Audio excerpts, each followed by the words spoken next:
What I would like to emphasize is that the Constitution is very clear. It deals with the situation such as what we have now, step by step. First of all, it provides that the term of the President shall begin at noon on the 30th day of June, next following the day of the election, and shall end at noon of the same date 6 years thereafter. By this provision, the term of President Duterte shall end on June 30, 6 years after his election.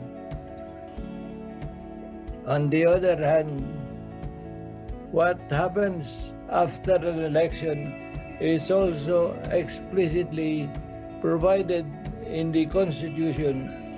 It requires that the returns of every election for President and Vice President duly certified by the Board of Canvassers of each province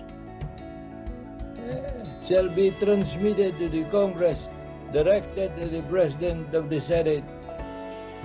Upon receipt of the certificates of canvass, and this again is very clear, the President of the Senate shall not later than 30 days after the day of the election open all the certificates in the presence of the Senate and the House of Representatives in joint public session, and the Congress, upon determination of the authenticity and execution thereof in the manner provided by law, canvass the votes.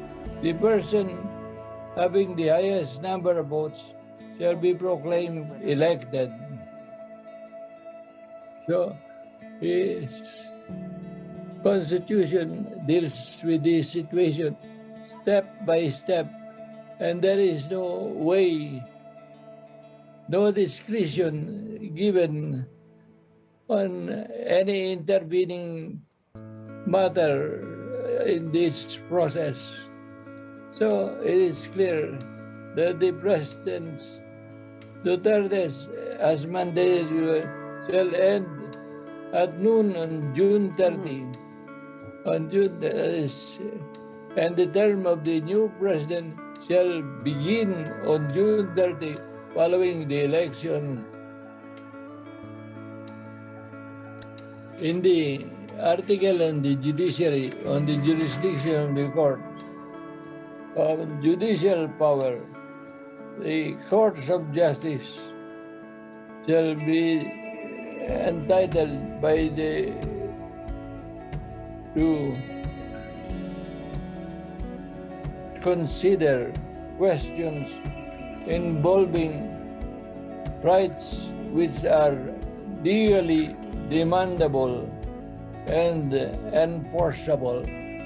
You must know that the rights must be legally demandable and enforceable.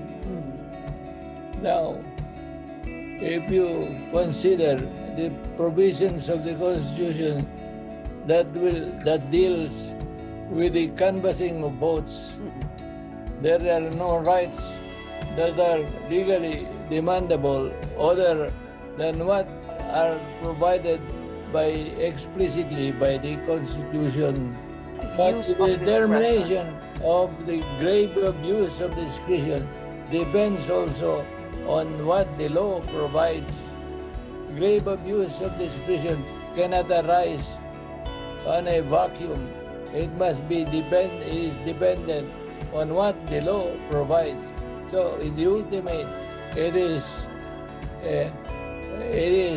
linked to what the first clause provides, that there must be rights which are legally demandable and enforceable. What must be noted is that the Supreme Court asks the respondents, that means BBM, to comment, not to answer the petition. There is a difference between being required to comment and being required to answer when the respondents are required to answer, they might assume there is some prima facie basis for the petition.